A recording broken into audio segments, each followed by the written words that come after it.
এই মাসে বিশ্বকাপ ফুটবল খেলা শুরু হবে, এই খবর তো আমি জানি না। এই খেলা নিয়ে অনেক এলাকায় যুবকদের মাঝে মারামারি পর্যন্ত হয়। এ বিষয়ে যুবকদের উদ্দেশ্যে কিছু নসিহত করার অনুরোধ করছি।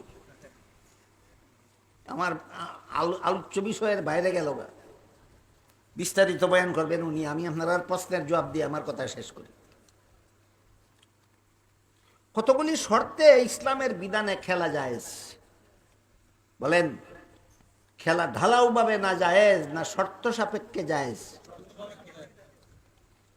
এই শর্তগুলি সর্বমোট তিনটা। কটা শর্তগুলি? সর্বমোট তিনটা।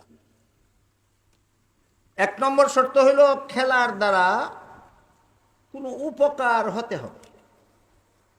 শরীর চর্চা হয়, ব্যায়াম হয়, স্বাস্থ্য ভালো হয়, এমন খেলা যদি হয়, শরীর চর্চা হয়, ব্যায়াম হয়,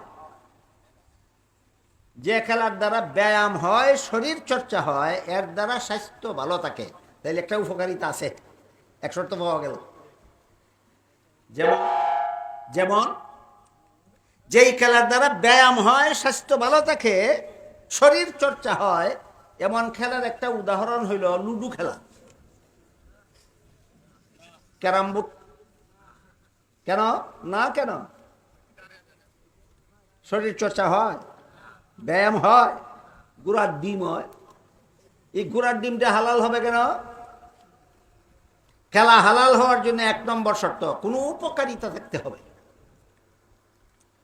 দুই নম্বর শর্ত হইল খেলতে গিয়া যেন শরীয়তের বিধান লঙ্ঘন না হয়। খেলতে গিয়া যেন শরীয়তের বিধান লঙ্ঘন না হয়। শরীয়তের বিধান হইল পুরুষ ভিন্ন লোকের সামনে নিজের নাভির থেকে হাঁটুর নিচ পর্যন্ত ঢাক্কা রাখা ফরজ, যে শরীয়তের বিধান। আপনি যদি হাফ প্যান্ট ভিন্ডে ফুটবল খেলতে যান, শরীয়তের বিধান লঙ্ঘন হইল কিনা? এই খেলা হারাম হইল। ফুটবল খেলতে গেছিলেন বেলা 3টার সময়, সূর্য ডুবে গেল, খেলতে খেলতে আসরের নামাজ কাজা হইয়া গেল, খেলতে গিয়া শরীয়তের বিধান লঙ্ঘন হইল কিনা? ওই খেলা হারাম হইল। 2 নম্বর শর্ত হইল শরীয়তের বিধান যেন লঙ্ঘন না হয়। 3 নম্বর শর্ত হইল দুনিয়ার কোনো ক্ষতি যেন না হয়। দুনিয়ার কোনো ক্ষতি। খেলতে গিয়া দোকান বন্ধ, বেচা কিনা বন্ধ। বলেন, দোকান বন্ধ কইরা, বেচা কিনা বন্ধ কইরা, চাকরির ডিউটি বন্ধ কইরা, গৃহস্থীর ক্ষেতের ক্ষেত খামারের কাজকর্ম বন্ধ কইরা খেললে দুনিয়ার ক্ষতি হয় কিনা? এই খেলা হালাল নয়, হারাম। সুতরাং 3 শর্তের কোনো শর্ত যেখানে লঙ্ঘন হবে সেখানেই খেলা হারাম, আর যেখানেই 3 শর্ত পালন হবে সেখানেই খেলা হালাল। ফুটবল খেলার দ্বারা শরীর চর্চা হয়, ব্যায়াম হয়, এক শর্ত পাওয়া গেল। এক শর্ত পাওয়া গেল। আপনি যদি নাবিদ থেকে আটুনি পর্যন্ত পোশাক ডাক্কা পোশাক পরেন, কোনো নামাজ কাজা না করেন, 2 নম্বর শর্ত পাওয়া গেল। 2 নম্বর শর্ত পাওয়া গেল।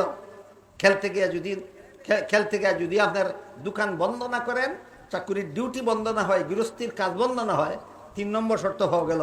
এই 3 শর্তে ফুটবল খেলা হালাল। কত শর্তে? কিন্তু বর্তমান বিশ্বের প্রচলিত ফুটবল খেলা এটা ইসলামী আদর্শ মোতাবিক নয়, ইহুদি খ্রিস্টানদের অসভ্য পদ্ধতির খেলা। ফুটবল খেলাটা হলো ইহুদি খ্রিস্টানদের অসভ্য পদ্ধতি, যা সভ্য পদ্ধতির খেলা নয়। সভ্যতার অসভ্যতা বুঝতে গেলে এই ফুটবলের অর্থ বুঝতে লাগবে। ফুট ইংরেজি শব্দ, এটার অর্থ পা। পাও পাও পাউরে তো ঠ্যাং হয়। দেখো, গারের নাম ওই গর্দনানি, পাওয়ের নাম ওই ঠ্যাং। ফুট অর্থ ঠ্যাং, আর বল কয় গুল জিনিস রে। কেমন জিনিস? গুল জিনিস। একটা গুল আকারের একটা জিনিসে ঠ্যাং দিয়া লাইটাইয়া খেলে, এই কারণে এটার নাম ফুটবল। এই কারণটার নাম। বলেন, বলটা কোন অঙ্গের জিনিস? ঠ্যাঙ্গের। বলটা কোন অঙ্গের জিনিস? ঠ্যাঙ্গের। ঠ্যাং দিয়ে লাইটাইয়া খেলে, এই কারণে খেলার সময় বল আত লাগলে অপরাধ। খেলার আইনে অপরাধ, খেলার আইনে। ফুটবল খেলার সময় খেলোয়াড়ের রাতও যদি বল লেগে যায় অপরাধ। কেন? তুই ঠ্যাঙ্গের জিনিস হাতও লাগাইছস। আমি জিজ্ঞেস করি, ঠ্যাঙ্গের জিনিস হাতও লাগলে যদি অপরাধ হয়, মাথাত লাগলে জঘন্যতম অপরাধ হওয়ার কথা কিনা? এই ফুটবল মাথাত লিয়া গৌরব করে, অসভ্য পদ্ধতি। বর্তমান বিশ্বের ফুটবল খেলা ইসলামী সভ্যতা মোতাবিক নয়, ইহুদি খ্রিস্টানদের অসভ্য পদ্ধতির খেলার নাম হইল ফুটবল খেলা। খেলা নিয়ে ঝগড়া কাঞ্জা করে পরে তুমি সভ্য না অসভ্য এটা চিন্তা করো আগে।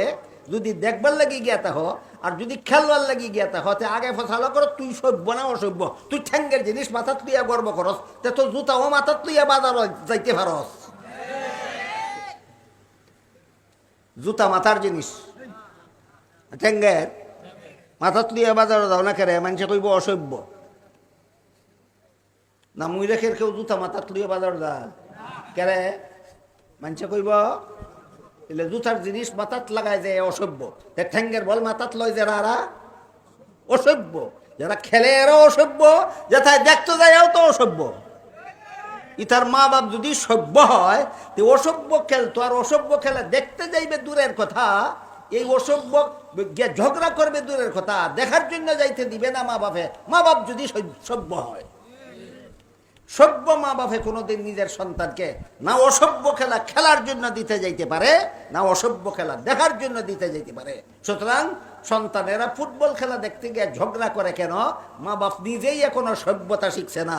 অসভ্য খেলা দেখবার লাগিও অনুমতি দেয়, অসভ্য খেলবার লাগিও অনুমতি দেয়।